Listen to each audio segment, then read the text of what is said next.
Everybody's notebooks should be out. Everybody's pink sheets should be out so that they can answer questions. And I did go through and modify this. Most of the reactions I got about the new way of doing notes was positive. There were a few negatives, but we will see how this goes. I modified these again to be similar to yesterday's set. So, challenges to slavery. New transition, by the way. Ripples. Going to talk about the Republican Party.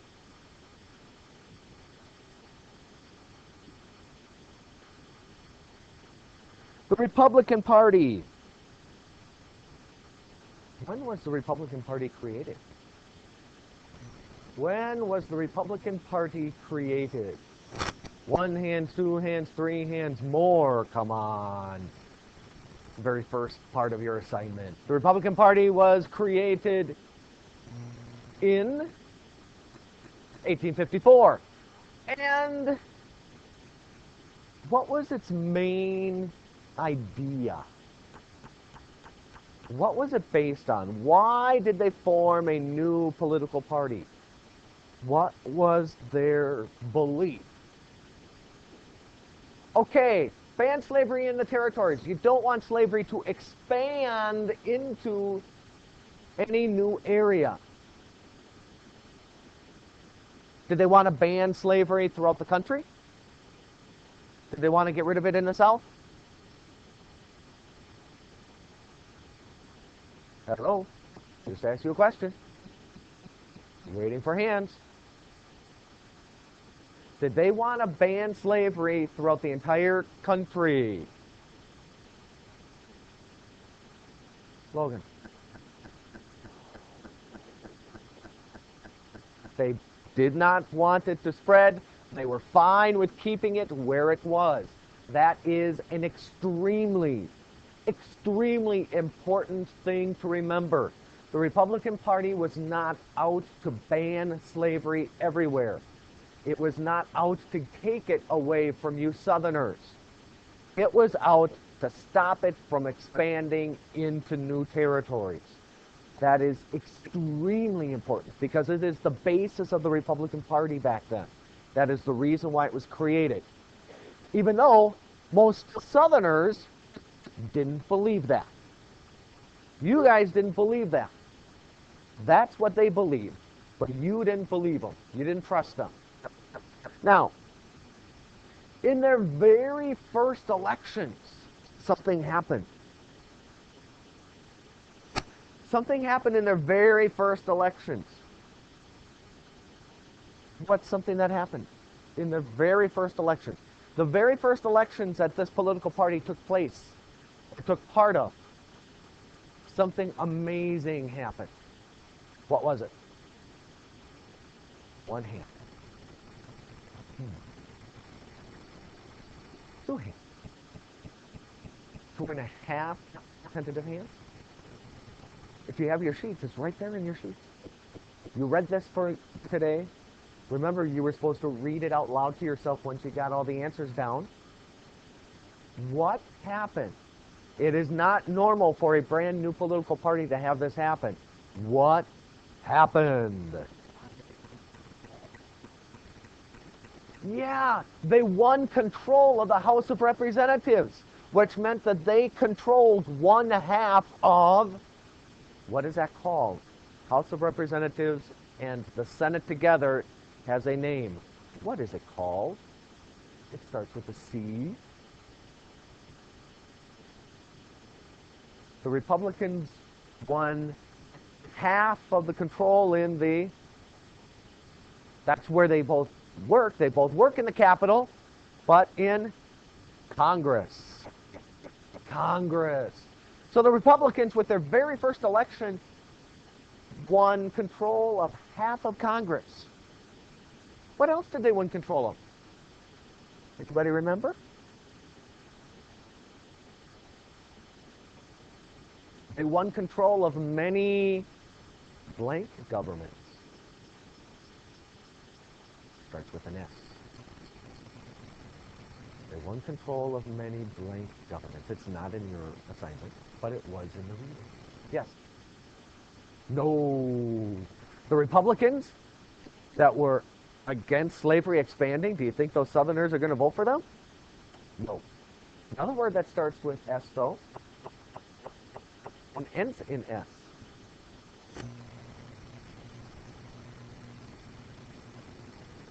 States. It won control of many state governments as well. Governments such as New York and Pennsylvania, things like that. They won control of several state governments. So with their very first election, the very first time that they came in for elections, they were created in 1854. When they ran for elections, they won control of the House, they won control of several governments, and they had absolutely, positively no support. Nobody voted for them. For the most part, they weren't even on the ballots. Where? Where did they have absolutely no support? Mr. Novak, think about it. Where would the Republicans that were against slavery expanding, where would they have absolutely no support? In the South. Yeah. It's not something that you have to look on your assignment for. It's just what you have to use your brains to think about. If they are not in favor of slavery, nobody in the South is going to be voting for them. They had no support in the South. And that's because you Southerners, do you trust them? They say they don't want to take away your slavery, they just don't want it to expand. Do you trust them? No. Do you believe them? No. They, right from the very beginning, won control of half of Congress. What might you be at this point with regards to them? Any ideas?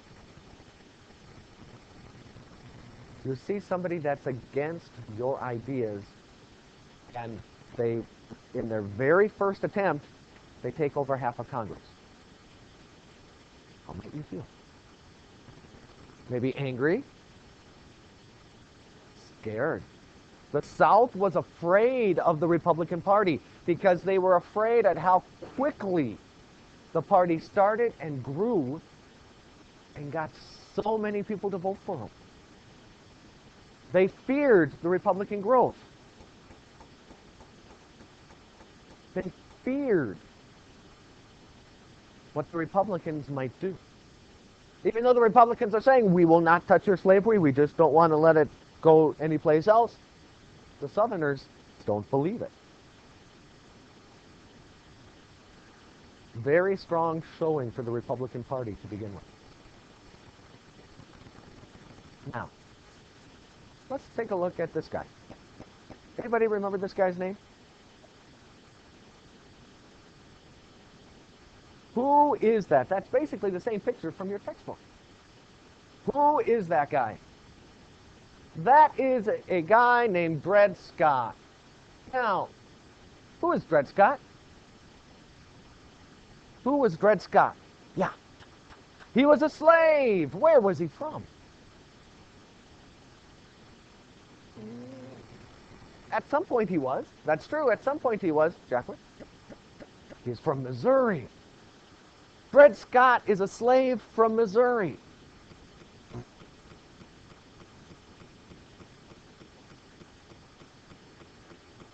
He's a slave from Missouri. And so, I need 2 volunteers today from this side. 1, 2.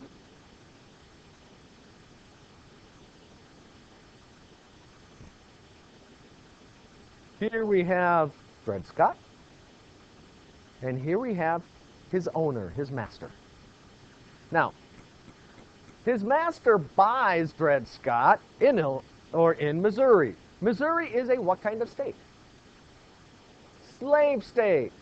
And then eventually his master moves to Illinois with his slave Dred Scott. Now they're in Illinois. Illinois is a free state. They live there, then they eventually go up into what was then known as the Wisconsin Territory. They go to a place, and his master was a doctor. They stay at a place called Fort Snelling, which is located where? Where is Fort Snelling? Where is Fort Snelling? It's in Minnesota, between St. Paul and Minneapolis.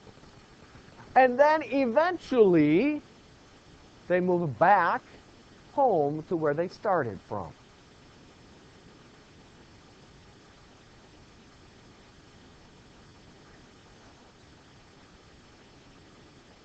Then his master dies. Good. Dred Scott is then set to be given to his master's relatives. But somebody comes along and talks to Dred Scott and says, so, where have you been before? Where have you been?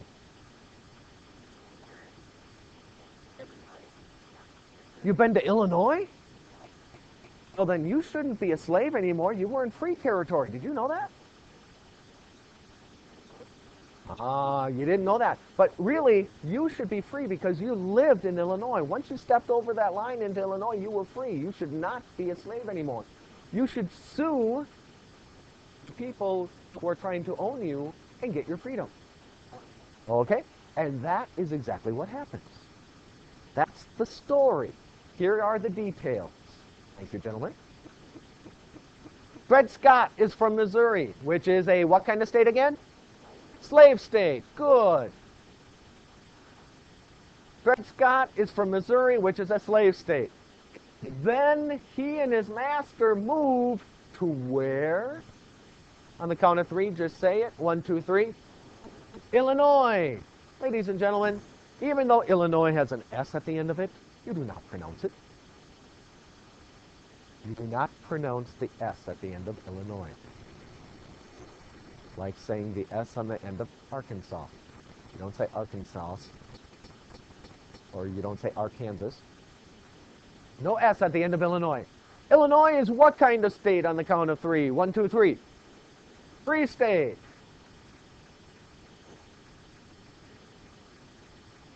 Eventually, after traveling around in Northern Territory, they move back to, on the count of three, 1, 2, 3, Missouri. And Missouri, again, is a slave state.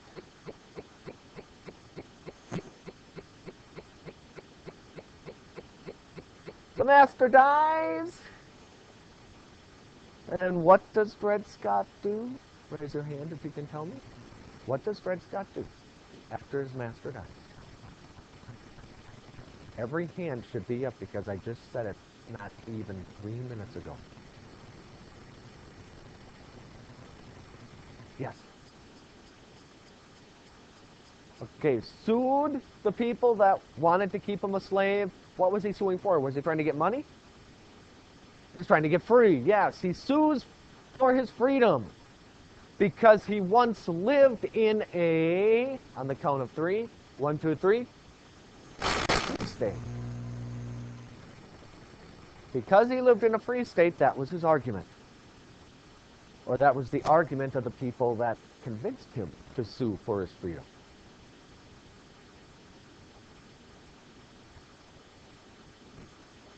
Everybody following the story so far?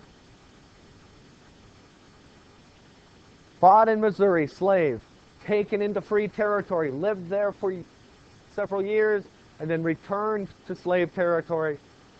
Then he found out that he could have sued for his freedom, or that he should have sued for his freedom, or asked for his freedom, or he could have run away easily. And so, with the help of some abolitionist lawyers, he attempts to sue for his freedom. And that suing for his freedom goes through several courts, and it finally goes to which court? It starts off at local level, but it eventually keeps going and going and going until it reaches The Supreme Court. And so the Supreme Court hears this argument, and they come up eventually with a decision. The Dred Scott decision comes down in 1857.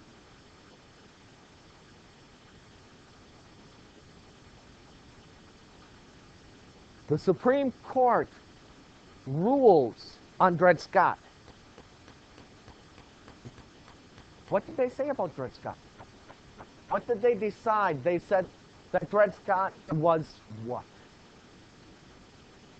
They heard the arguments, they read the Constitution, and they said that Dred Scott was somebody's property. Dred Scott was property. Slaves are property. They are not citizens. That was their first step. Now,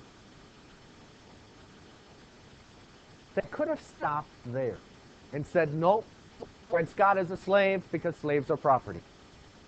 They could have stopped there. Dred Scott would have remained a slave. Slavery would have continued. And nobody would get very angry. But the Supreme Court went one step further. They went one step further, and it enraged the people in the North. Because not only did the Supreme Court say slaves are property, they pointed out something from the Constitution. What did they point out from the Constitution? The Fifth Amendment. What does the Fifth Amendment say?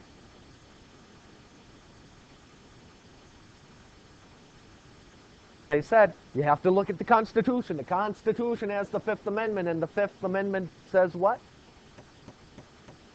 Right up here.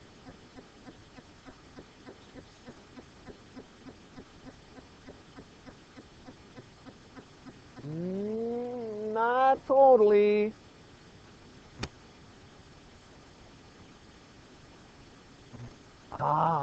The Fifth Amendment protects personal property.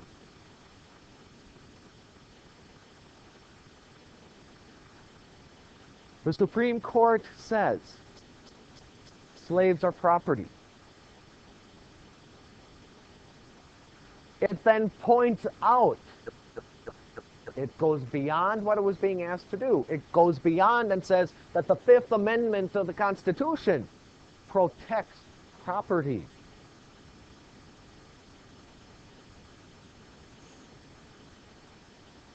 Now, it says, it goes on even further. It could have stopped there, and we would not have a big mess. Then it says, well, the government can't take away anybody's property anywhere. The government cannot take away anybody's property anywhere. Now, I need 2 volunteers here. 1, 2.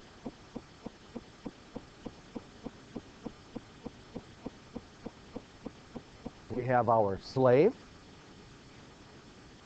and our owner, who will be with us shortly. Now,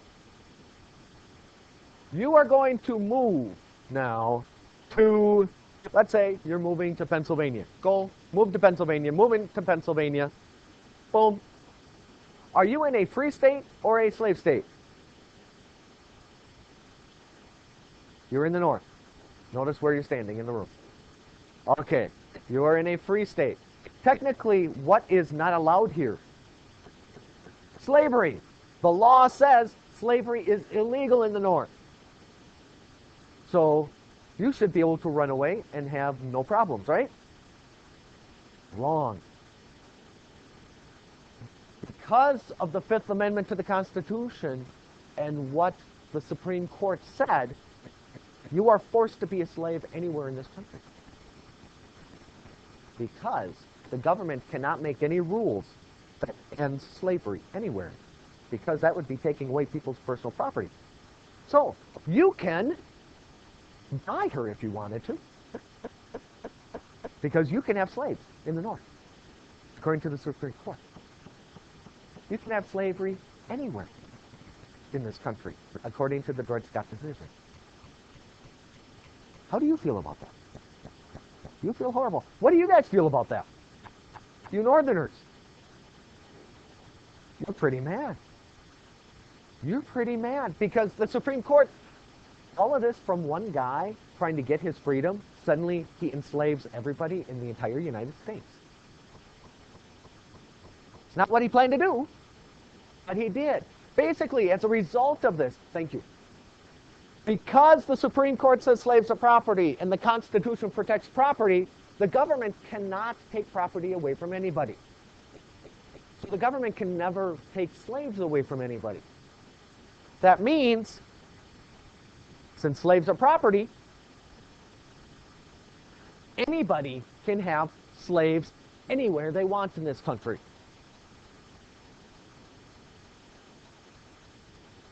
Anybody can have slaves anywhere in this country because any law that forbids slavery goes against the Constitution.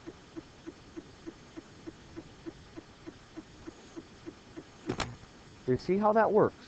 Do you see the connections there? Their logic. Fifth Amendment protects private property. Government can't take private property away. And since slaves are property, the government can never deny anybody the right to have slaves anywhere in this country.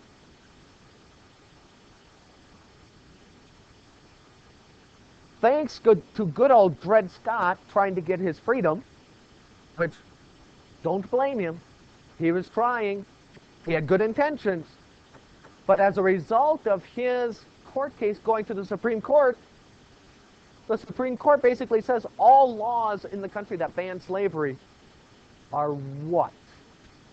It starts with a U. All laws that ban slavery are unconstitutional. That means it goes against the Constitution, which is a big, long word meaning any laws banning slavery are illegal. As a result of Dred Scott, the idea of popular sovereignty is gone. The Missouri Compromise is gone. The Compromise of 1850 is gone. All laws in the North that ban slavery are gone. You can have slaves anywhere in this country as a result of this decision. The people in the South, they're ecstatic. Hey, you can go up by a farm in Pennsylvania and have tons of slaves. You can have slaves in any of the territories. Don't have to worry about popular sovereignty, that voting stuff. You can have slaves in California.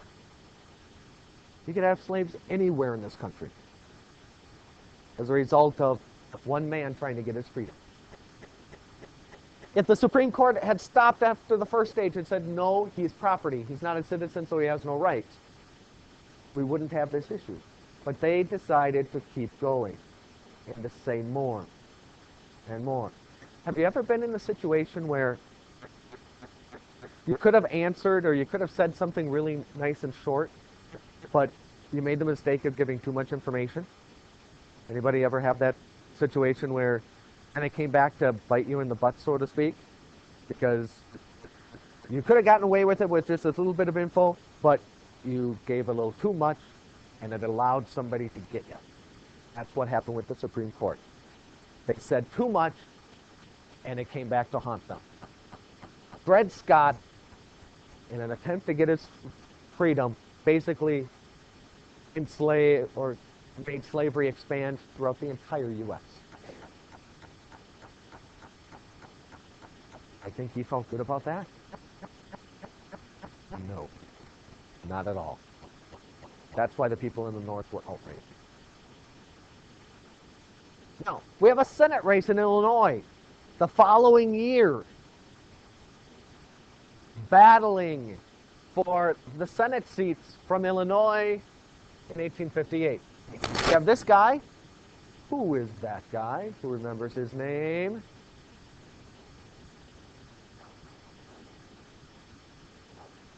Wrong guy is right.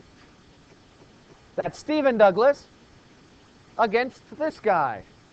Who is that guy? Smiles on their face like, ooh, I know him. He looks much younger there. That's Abraham Lincoln. Now, Stephen Douglas, what political party did he belong to? What political party was he? He was a Democrat. And what did he think about slavery? What, did he like slavery? Yeah, he got me going, Frederick Douglass. Did Stephen Douglas like slavery? No, he did not like slavery. He was a Democrat. He did not like slavery. And how did he think the slavery question should be answered? What was his thought on slavery when you deal with the territories? What was his thought on slavery? Popular sovereignty. Who remembers what popular sovereignty means? Remember, we went over this yesterday. Popular sovereignty. Big term. It's actually a pretty easy idea. A simple concept. Okay, let the people decide. Let the citizens or the people that live in that area choose. That's what popular sovereignty means. Good question? Okay. Abraham Lincoln. What political party did he belong to? I'll give you a hint. It's the newest one back then. The one that won control of the House of Representatives in many state governments, and the one that the South feared. Yes, he was a Republican. How did he feel about slavery? Did he like slavery? Did Abraham Lincoln like slavery? No, he didn't. He did not like slavery. He did not like slavery. He did go as far as to say that whites were not equal to blacks. He did not want equal rights for Africans. But he did not like slavery. What was his position on slavery in the territories? Okay, he just doesn't want it to spread. No expansion. Keep it where it is, but don't let it go anyplace else. Keep it in the South. Don't let it expand. No expansion. Keep it where it's at. Now, who wins? Raise your hand if you know. Who won? Who wins? Stephen Douglas wins. Empire dude. Stephen Douglas wins the election. Abraham Lincoln loses and eventually goes on 2 years later to run for president against Stephen Douglas.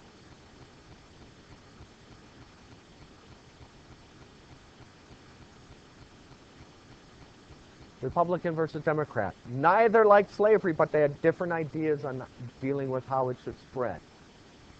Any questions there? Yeah.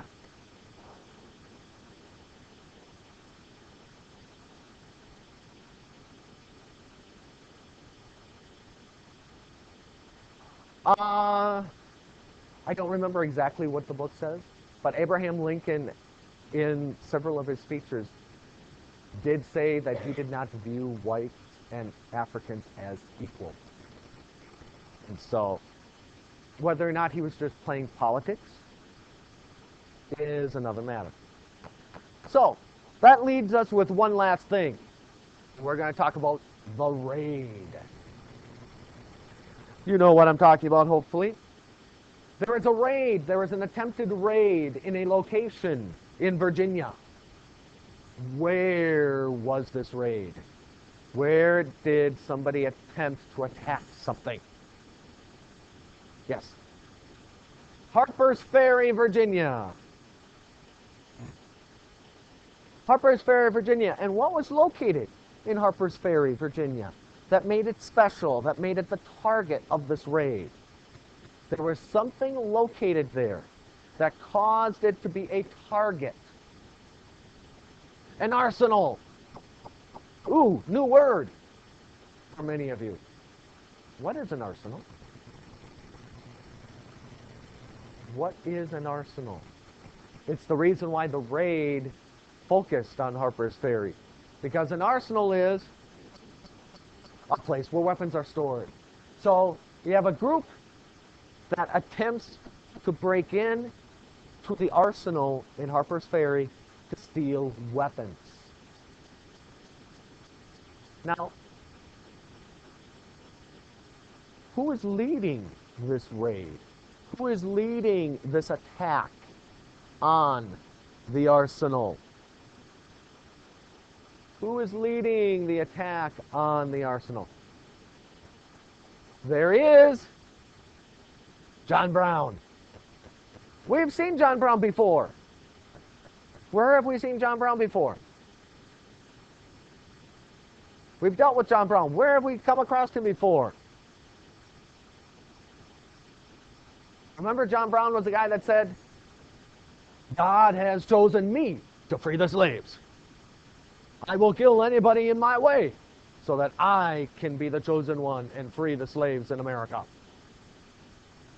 Where do you know him from? Come on. Come on. Grant.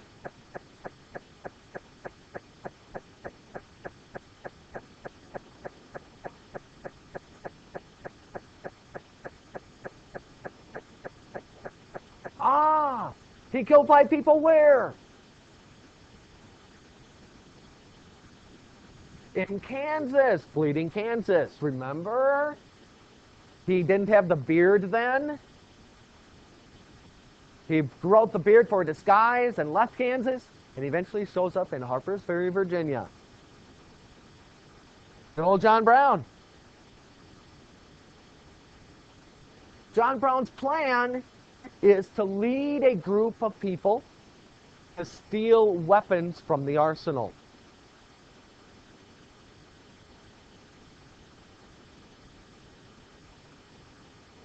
His goal is to take those weapons and give them to whom? Who's he going to give those weapons to? It doesn't make any sense, but who's he going to give those weapons to? Slaves. He's going to arm the slaves and hopefully start a rebellion. Where is the problem with his logic? Yes. Slaves don't know how to use guns. Slave masters have never put guns in the hands of slaves, for the simple fact that the slaves would probably use the guns on them. They didn't know how to use them. That was the whole point. John Brown didn't think this through. He's going to get all these guns and give them out to slaves who won't know how to load them, won't know how to shoot them, might actually shoot somebody that they don't want to shoot. Because we are not talking about rifles that have ratchet action. We're talking about muzzle loaders, where you have to put in the powder and the paper and the ball and ram it down with the ramrod. Slaves aren't going to know how to use those. But that wasn't the point. Arm those slaves and have them rebel against their masters. What happened to John Brown? How does John Brown's story end? He got hanged. He was stopped and he was hanged before he even got to the arsenal.